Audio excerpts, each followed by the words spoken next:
Mahaba na rin po ang ating paglalakbay sa reforma ng edukasyon. Hindi naman lahat po sa K-12 program natin ay bago. Sa lahat po ng mga dekada ng ating paglalakbay, naisama na po natin dito ang lahat ng ating mga eksperyensya, ang lahat ng mga batikos, ang lahat ng mga dapat nating punuan ng mga kakulangan sa edukasyon. The K-12 program is not entirely new. We have put in together all the experiences, all the pilot-tested initiatives, and all the other experiences of the different regions, divisions, and schools. We have tried to put together a program that brings in all the best practices of our teachers, our administrators, and our curriculum writers. Batid po natin na ang ating K-12 program ay isang programa na hindi lamang nilikha ng Department of Education. Hindi po ito nilikha sa Central Office ng DepEd. Ito po ay pagtutulungan ng mga ahensya ng TESDA, ng CHED, at ng DepEd. At kasama po ang ating mga education stakeholders, tayo po ay nakipagtulungan sa Department of Labor, kagaya po ng local government units, ang ating pong business partners, ang ating pong mga magulang, at lalong-lalo na yung ating mga mag-aaral. Inilagay po natin ito sa isang programa para mapagtulong-tulungan ng buong bayan ang lahat ng reforma nating ilalagay para sa edukasyon. I hope that this journey will be sustainable and will be something that we can be proud of for the next generation of Filipinos. It is something that we would need to gift the next generation so that we could be on par with the rest of the world.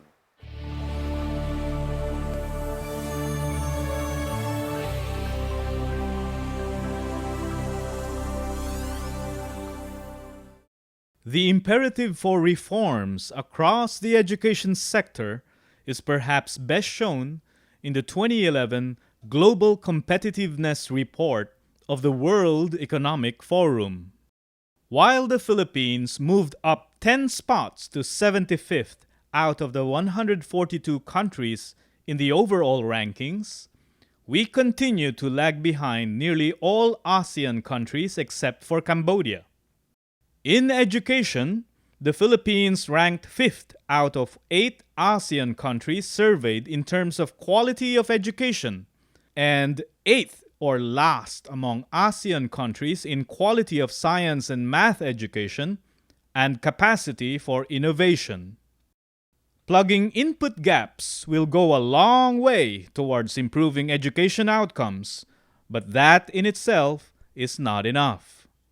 The Philippine Department of Education believes that we must transform our basic education system so that it adequately responds to local needs while allowing our graduates to maximize opportunities beyond our shores.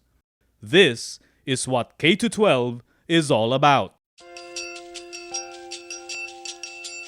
Focusing on basic education, the inadequacy of our current system is best represented by the fact that the Philippines is the last country in Asia and one of only 3 countries in the world with a 10-year pre-university program. For students, particularly those who go to public schools, this means that we try to cover 12 years' worth of content in 10 years. Our inadequate basic education cycle sets our children and youth at a disadvantage locally and internationally. K-12 builds on the reform thrusts of the Basic Education Sector Reform Agenda, or BESRA, started in 2006. The Basic Education Sector Reform Agenda is a package of initiatives aimed at improving access and quality of basic education in the country. BESRA is part of the commitment to achieve the Education for All. K-12 is one of the key strategies to achieve Education for All. The K-12 program addresses multiple priorities in President Benigno S. Aquino III's 10-point basic education agenda.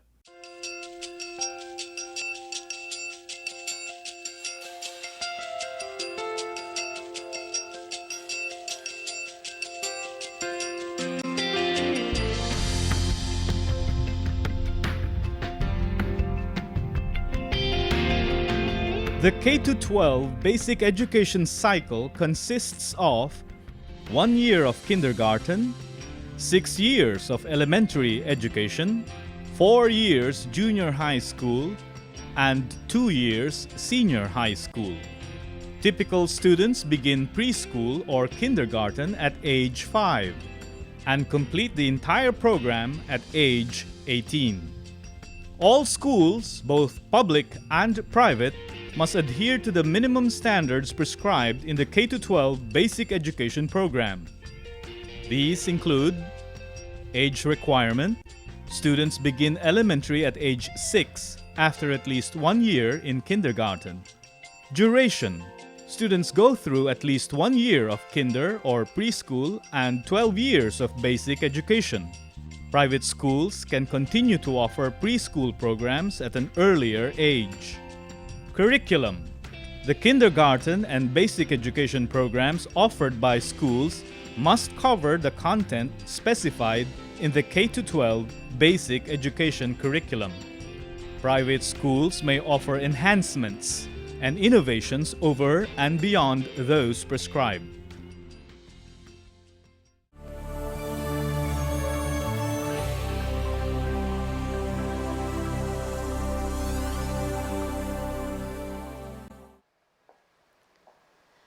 Graduates of the K-12 will be holistically developed Filipinos with 21st century skills and are prepared for higher education, middle-level skills development, employment, and entrepreneurship.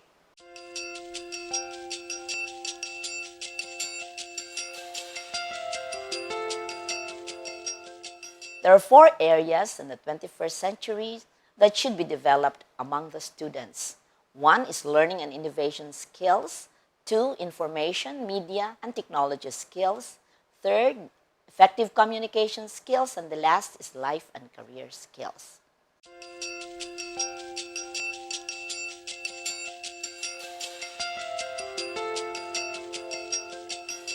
There are 3 important components that should be developed among the students to achieve the vision.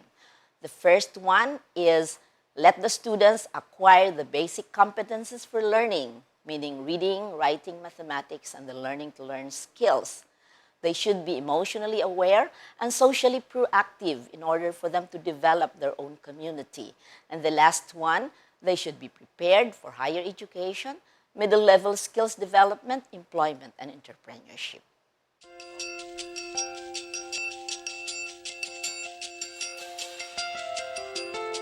The K-12 basic education curriculum has the following salient features. It focuses on the holistic development of the learners, specifically on communication and multiliteracies, ethical and moral development of students, decision-making and critical thinking, as well as creativity, and also global and international orientedness. It is outcome-based because it prepares the learners for higher education, middle-level skills development, employment, or entrepreneurship. It is anchored on 4 principles. The first principle is inclusive education, or providing education to all diverse learners. It is based on child and youth development principles. The third one is learning and teaching principles and assessment principles. It ensures that the learning domains are carried out by learner-centered pedagogical approaches that are really supported by teacher development, administrator support, and also different learning resources that should be made available to the students and parent and community. The curriculum is learner-centered and focused on the holistic development of the students. The topics are developmentally appropriate or age-appropriate. It is decongested to allow mastery of competences. It is seamless. The content and performance standards are all in a continuum following the spiral progression model. There are no gaps or overlaps because it observes vertical and horizontal alignment of content and performance standards. The curriculum allows flexibility to be responsive to the needs of the community as well as needs of the student. The curriculum is enriched. It is integrative. It addresses diverse curricular concerns. There is integration to avoid congestion in the curriculum, and it is also inquiry-based. The curriculum is constructivist, which means learners should construct their own knowledge based on their understanding. Lastly, the curriculum is enriched through the use of appropriate technologies, including ICT.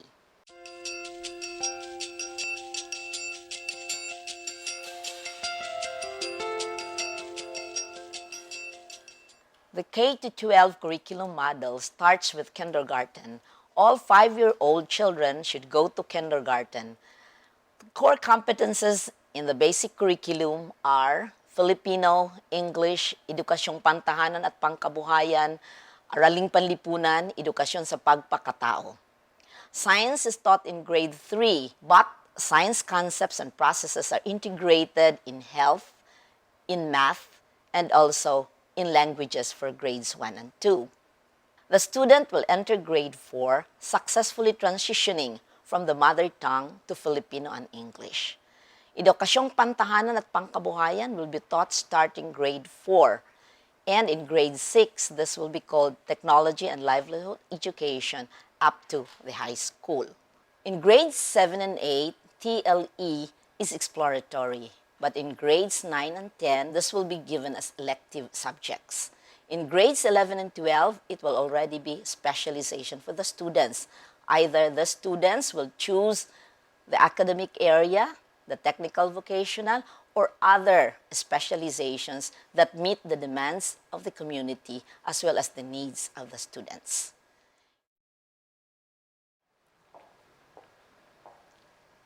The learning areas for grades 11 and 12 include languages, literature, mathematics, science, contemporary issues, social science or humanities, and track-specific subjects to academic disciplines leading to college degree, entrepreneurship, technical vocational, arts and sports, and other specializations. The contents of the various learning areas are based on the college readiness standards of the Commission on Higher Education. They will be equivalent to the courses offered on the general education curriculum of the higher education institutions. Contents of the mathematics curriculum will depend on the specialization of the student. Engineering and sciences, business and entrepreneurship, technical or applied mathematics. The same is true for language in grade 12. Contemporary issues may touch on subject areas such as politics and governance, society and culture.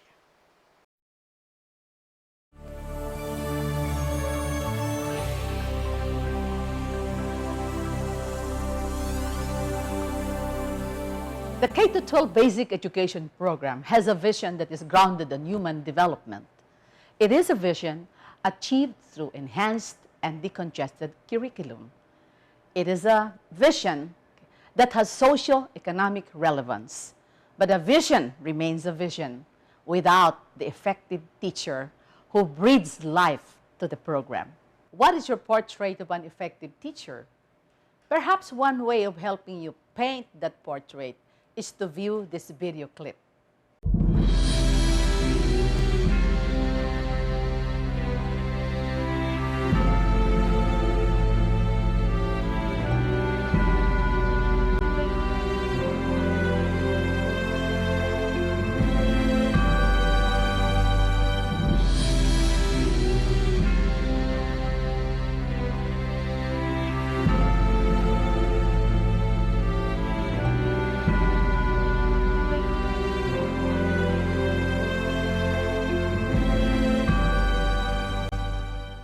I'm certain that the images have triggered your thoughts and feelings, and that's also one way of helping you see yourself and find out whether you have those attributes of an effective teacher. So, what is an effective teacher? Let me share with you Khalil Gibran's thinking about an effective teacher.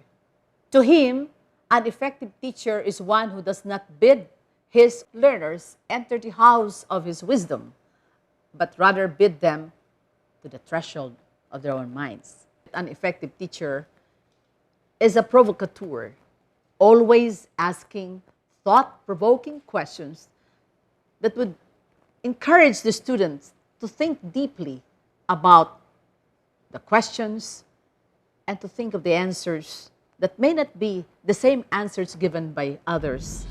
A teacher plays the role of a leader, an enthusiast, an entertainer, making her lessons very engaging and entertaining so that the students' interest can be aroused and sustained. A humanist, a sentinel, an optimist, a collaborator, a revolutionary, trying things out, experimenting and exploring so that the students are engaged in lessons that get them transformed as individuals, applying the whole brain learning.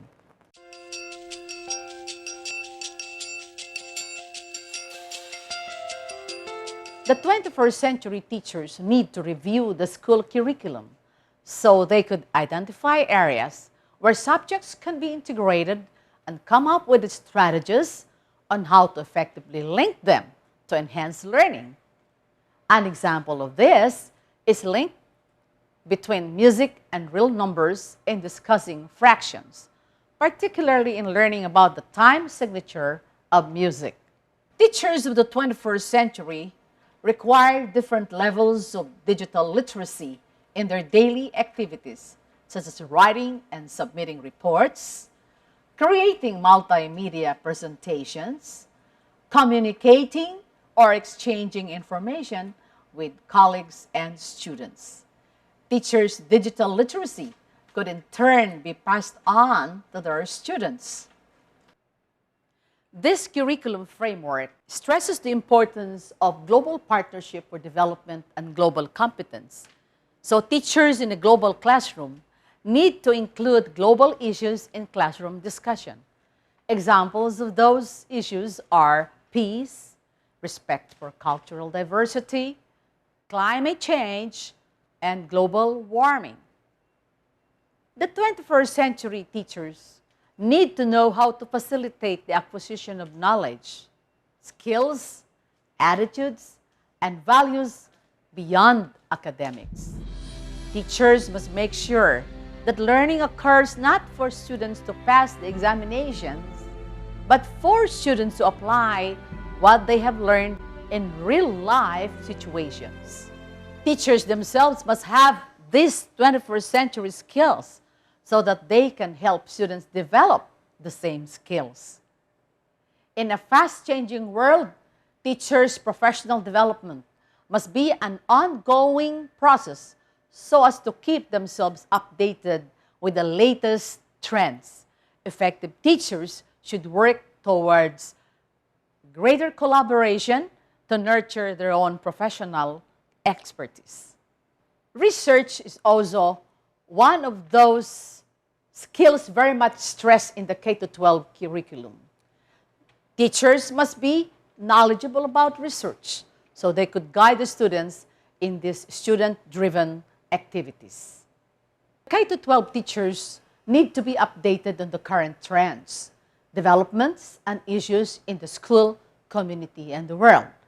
They need to apply present realities and develop skills in the students that will make them productive members of the 21st century. Fellow teachers, let me echo the words of Carl Jung. One looks back with appreciation to the brilliant teachers, but with gratitude to those who touched our human feelings. The curriculum is so much necessary raw material, but warmth is the vital element for the growing plant and for the soul of the child. Preparing children for the brighter future is the most important work anyone can do. Fellow teachers, together let's do it. Together we can make a difference.